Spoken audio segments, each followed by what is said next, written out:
నేను అంటే నేను కొంత చెప్పాను, అయినా సరే చెప్పక తప్పదు. మన రాష్ట్రంలో ప్రభుత్వ లెక్కల ప్రకారం 2 కోట్ల మందికి పైగా నాకు తెలిసి, అంటే it not it is 100% correct, కొంతమేర 60% నేను గవర్నమెంట్ లెక్కలో తీసుకున్నాను. 2 కోట్ల మంది అసంఘటిత రంగంలో నివసిస్తున్నారు. This budget has not touched at all even any 1% of unorganised sector. వాళ్ళని కవర్ చేయడానికి మీకు ఎక్కువ డబ్బులు అవసరం ఉండదు నాకు తెలిసి. నేను తీసుకున్న లెక్క ప్రకారంగా లేబర్ ఆఫీస్ లో తీసుకున్నాను, 1,07,00,000 మంది ఈపీఎఫ్ పొందుతా ఉన్నారు అధ్యక్ష. వారికి మినిమం వేజ్ లేదు. మినిమం వేజ్ ఎవరు ఇవ్వాలి? మినిమం వేజ్ ఇవ్వాల్సింది సింగరేణి. మన ముఖ్యమంత్రి గారు కూడా కాంగ్రెస్ అధ్యక్షుడిగా ఉన్నప్పుడు అప్పుడు ప్రభుత్వానికి ఒక లెటర్ కూడా రాశారు. అంటే 0, 20, 21, 22, 23, 24, 25 5 జీవోస్ మినిమం వేజ్ పెంచడానికి బీఆర్ఎస్ ప్రభుత్వం ఉన్నప్పుడు తయారు చేశారు. వాటిని గెజిట్ లో పెట్టమని రేవంత్ రెడ్డి గారు కూడా రాశారు. దయచేసి వాటిని గెజిట్ లో ఇంక్లూడ్ చేస్తే automatically that will be compulsion on every private sector are government sector to provide at least minimum wage. అవి గెజిట్ లో పెట్టబోబట్టి మా సింగరేణి లాంటి వాళ్ళు పే చేయగలిగే శక్తివంతులు కూడా వాళ్ళు మిగిలిన వాళ్ళు కట్టట్లేదు కాబట్టి మేము ఇవ్వలేమంటున్నాం అధ్యక్ష. దాదాపు 30,000 మంది అనార్గనైజ్డ్ గా మా దగ్గర ఉన్నారు. అదేవిధంగా జెన్కోలో 22-23,000 మంది ఆర్టిజాన్లు పేరుతో ఉన్నారు. ఈ పద్ధతుల్లో నేను పదేవాళ్ళు kind understanding and idea. Just I go on reading with I will try to complete my entire speech within 7 to 10 minutes. అందువల్ల దాని వైపు వారు శ్రద్ధ పెట్టి అసంఘటిత రంగాలకి ఏదైనా ఒక చట్టం తయారు చేస్తే బాగుంటుందనేది మేము వారిని కోరుతున్నాను. ముఖ్యమంత్రి గారిని కోరుతున్నాను, ఇతర మంత్రివర్యులను కోరుతున్నాను, మంత్రివర్గాన్ని కోరుతున్నాను. ప్రతి ఒక్కరికి మీ చట్టమే, మీరు చేసిన చట్టమే ఇది. మీరు చేసిన చట్ట ప్రకారంగా మినిమం వేజ్ ఇస్తే వాడు బతుకుతారు. 2 కోట్ల మంది బతికితే మీ ప్రభుత్వానికి దోకా ఉండదు. ఇప్పుడు రైతులకు ఇస్తున్నారు, కొన్ని సెక్షన్స్ ఇస్తున్నారు, కానీ మొత్తం ప్రజలు తెలంగాణ రాష్ట్రం అంతా, నేను రైతు బిడ్డని లేకపోతే రైతు కుటుంబం, కానీ రైతులు లేకపోతే కొద్ది మందితోనే నడవదు. అసలు శ్రమ అంతా ఒక చోట నుంచి వస్తుంది. శ్రమ చేస్తున్న వాళ్ళని గుర్తించట్లేదు. శ్రమ చేస్తున్న వాళ్ళని గుర్తించే క్రమం తీసుకోకపోతే వీరు ఎన్ని బడ్జెట్లు తయారు చేసినా సరే ఈ అసమానతలు ఇలా నడుస్తూనే ఉంటాయి. చేసేవాడు చేస్తూనే ఉంటాడు, కష్టపడేవాడు కష్టపడతానే ఉంటాడు. బ్రతకడం కోసం తినేవాడు ఉన్నాడు, బ్రతకడం కోసం తింటూ బ్రతుకుతూ మళ్ళా శ్రమ చేస్తూ ఆ శ్రమ ఫలితాలు ఇచ్చేవాడు అనేక ఈ కోట్ల మంది ఉన్నారు. దానిలో భాగంగా భవన నిర్మాణ కార్మికులు 26 లక్షల మంది, హమాలి 15 లక్షల మంది, ప్రభుత్వం ఇచ్చే లెక్కల్లోనే 4,68,000 మంది ఉన్నారు. మొన్నే తీసుకున్నాను ఇది ప్రభుత్వానికి సంబంధించి. అందులో కాంట్రాక్ట్ కార్మికులు 66,347 మంది, అవుట్ సోర్సింగ్ 14,635 మంది. అవుట్ సోర్సింగ్ ఏజెన్సీని రద్దు చేసి వాళ్ళకి రావాల్సింది ఇవ్వాలని వాళ్ళందరూ డిమాండ్ చేస్తా ఉన్నారు. అదేవిధంగా outsourcing 14,635, mission Bhagiratha 15,000, part time full time employees 8,952 మంది. అదేవిధంగా జిహెచ్ఎంసీ, నగర కార్పొరేషన్, మున్సిపాలిటీల్లో 71,000 మంది, 12,509 గ్రామ పంచాయతీల్లో 53,000 మంది. అలాగే ఇతర పంచాయతీ కార్యదర్శులుగా అవుట్ సోర్సింగ్ లో 1,094 మంది ఉన్నారు.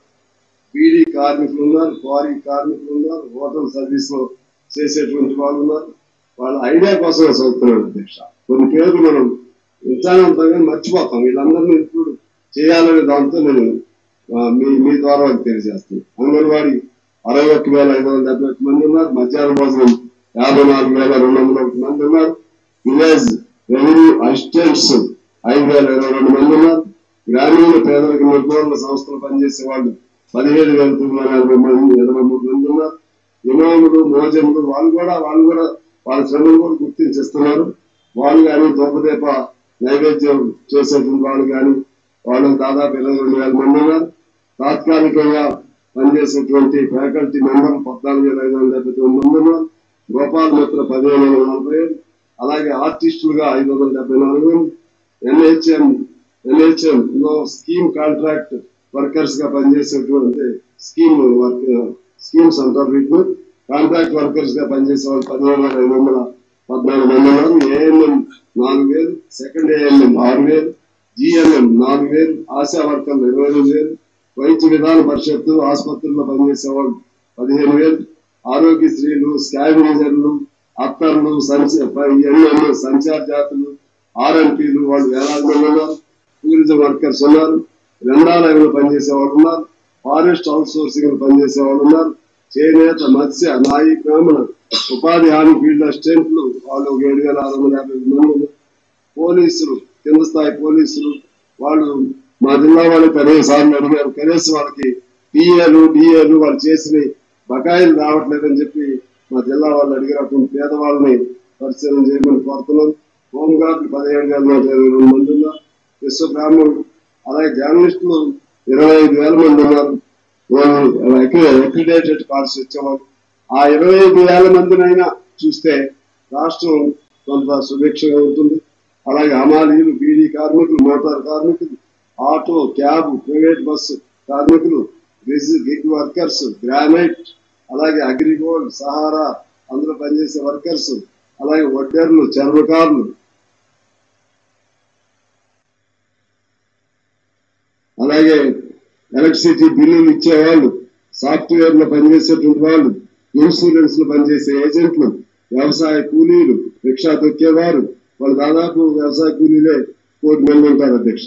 కూరగాయలు, పండ్లు అమ్ముకునేటువంటి వాళ్ళు, షాపుల్లో పనిచేసే గుమ్మస్తాలు, ఆసుపత్రుల్లో పనిచేసే కాంపౌండర్లు, ప్రైవేట్ పాఠశాలలో పనిచేసే టీచర్స్, రైల్వే స్టేషన్ ఆర్టీసీల్లో పనిచేసేటువంటి హమాలీలు, కళాశీలు, గీత కార్మికులు, అదేవిధంగా కాంటింజెన్సీ స్వీపర్స్, ప్రభుత్వ పాఠశాలలో పనిచేసే కొన్ని చోట్ల అయితే వాళ్ళకి జీతాలు కూడా ఇవ్వట్లేదు. టీచర్సే వాళ్ళే తలా కొద్దిగా వేసుకుని ఇస్తా ఉంటారు అధ్యక్ష. అలాగే ప్రభుత్వ జూనియర్ కాలేజీలో కాంటింజెన్స్ వర్కర్స్, అదేవిధంగా ప్రభుత్వ జూనియర్ కాలేజీలో guest lecturers, part time lecturers, contract lecturers, regular minimum time scale lecturers, అదేవిధంగా జూనియర్ కాలేజీలు పనిచేసే ఇంకా ఇతర సర్వీసుల వాళ్ళు, యూనివర్సిటీ కాంట్రాక్ట్ టీచర్స్, అలాగే యూనివర్సిటీస్ 13 యూనివర్సిటీలు కూడా ఇవాళ వైస్ ఛాన్సలర్స్ లేరు అధ్యక్ష. ఐఏఎస్ ఆఫీసర్లే దానికి వైస్ ఛాన్సలర్ ఉన్నారు, అకాడమిషియన్స్ లేరు. అక్కడ అటువంటి వాళ్ళకి కూడా పార్ట్ టైం లోనే పనిచేసేటువంటి వాళ్ళు ఉన్నారు. తెలంగాణ డిగ్రీ కాలేజీల్లో గెస్ట్ లెక్చరర్స్, అలాగే జూనియర్ కాలేజీల్లో వాళ్ళ గెస్ట్ లెక్చరర్స్, డైట్, బీఈడి వాటిలో ఉన్నటువంటి గెస్ట్ టీచర్స్, అలాగే సమగ్ర శిక్ష Abhiyan, Kasturba schools, urban residential schools లో 22,000 మంది ఉన్నారు. తెలంగాణ స్టేట్ ఎయిడెడ్ కాలేజెస్ ఇటువంటి వాటి ఉన్నారు. ఇంకా ఇలా చెప్పుకుంటూ హిందీ పండిట్ పరిరక్షణ సమితి 30,000 మంది ఉన్నారు. అదేవిధంగా తెలంగాణ రెసిడెన్షియల్ ఎడ్యుకేషన్ ఇన్స్టిట్యూషన్స్ లో వాటిలో ఇంకా ఈ కింది స్థాయిలో వాళ్ళు ఉన్నారు. ఇలా చెప్పుకుంటా పోతే అధ్యక్ష చాలా మంది, దాదాపు 2 కోట్ల మంది ఉన్నారు. ఇంకా వీళ్ళందరూ చదవాలంటే చాలా ఉన్నాయి. అందువల్ల సమయాన్ని దృష్టిలో పెట్టుకుని వీళ్ళందరినీ కవర్ చేస్తూ బడ్జెట్ ని ఎలా తయారు చేస్తారు, ఇది వాళ్ళ ముందు ఉన్నటువంటి ప్రధానమైనటువంటి కర్తవ్యంగా ప్రభుత్వం ముందు ఉందని నేను మీ ద్వారా వారికి తెలియజేస్తున్నాను.